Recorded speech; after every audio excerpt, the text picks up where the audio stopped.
Today I need to talk to my buyers who are ready to go out and start looking at houses. If there's nothing else that I can tell you to keep in mind, I want you to assume that every house that you walk in has cameras and that they are listening. Not only do we have doorbell cameras, there are interior cameras, there's baby monitors, there's security systems, there are smart speakers, and even though sellers are not supposed to be listening in, you best believe a good number of them are listening in and playing back the tape. So today I want to talk to you about 5 things that you should never say when you are out at a house showing.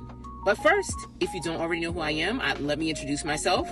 My name is Kim McBride, also known as Get Keys with Kim. I am a licensed associate broker as well as a broker in real estate in Maryland, DC, Virginia, Pennsylvania, and the Dominican Republic. All right, so let's get started. Number 1, never critique the house or the seller while you are at the property. And I don't care what they say, sellers are super emotional and they get offended very easily.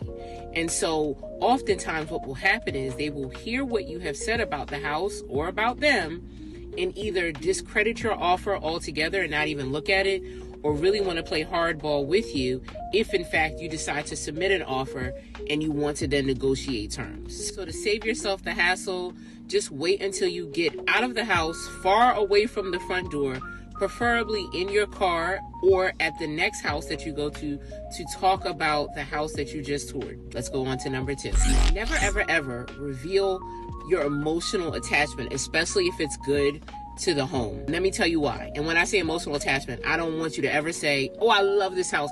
I would do anything to get it. Like, this is the one, I've dreamed about it. Whatever I have to do to get it, I'm going to do it. Because you know what? When sellers hear that, then again, when it comes time to do your offer or even counter offers, they know that this house is going to pull at your heartstrings. And so they're going to play on that. They're going to play to every advantage that they have. Now, I will tell you, I've been guilty of this a few times. I walked in a house and I'm like, oh yes, baby, this is it.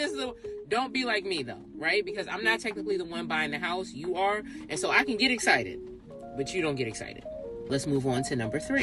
All right, now we don't want you to talk about things like your finances or your financial limit, right? You should not be saying, oh, well, this house is at the top of my budget, or I'm really going to need to ask for help. Or even sometimes I have clients that don't need the help at all, but they just want the help. Don't need it, but they want it. And so they're like, oh, I know I don't really need to ask for closing cost help, but let me just ask and just see. Don't talk about anything related to your finances while you're at the house. All right, let's go on to number 4.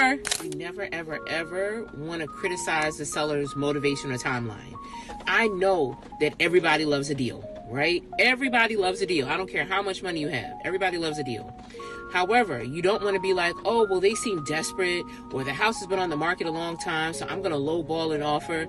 Like, the minute that a seller feels like you're trying to take advantage of them, they will shut things down. Well, it really just depends on how desperate they are, but sometimes it's just a matter of principle. Sometimes they're just like, you know what?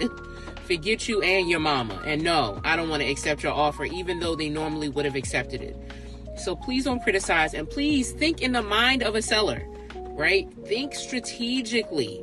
I'm not saying you have to give them the kitchen sink. I'm not saying you have to give them exactly what they want. But y'all, this is just a sidebar.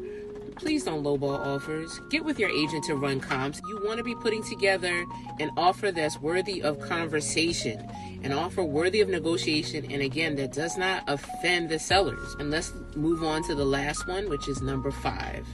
And that is never talk strategy inside that house. Strategy is what you plan to do. You may be able to qualify for different types of loan products. You might be able to go FHA or conventional. You may be able to close early. You may be able to get down payment assistance money instead of asking them for help. That is not the time to negotiate how you're getting ready to set up the offer. Instead, wait until you can get with your agent privately. I would have a conversation maybe on your way home or once your agent gets in front of their computer and talk about what your options are. It's really okay for you to be excited about this process, but you never want to let your left hand know what your right hand is doing. You definitely want to have your poker face on when you're going into these houses and then having a conversation with your agent later on about possible next steps. So I hope you learned something today. That is always my hope and prayer. And I love when y'all come back, when you comment, when you like, when you share this, when you send your questions. And then most importantly, when you do what? Get Keys with Kim. Thanks for coming to another episode of Homeschool, y'all. Class is out. Talk to y'all later. Deuces.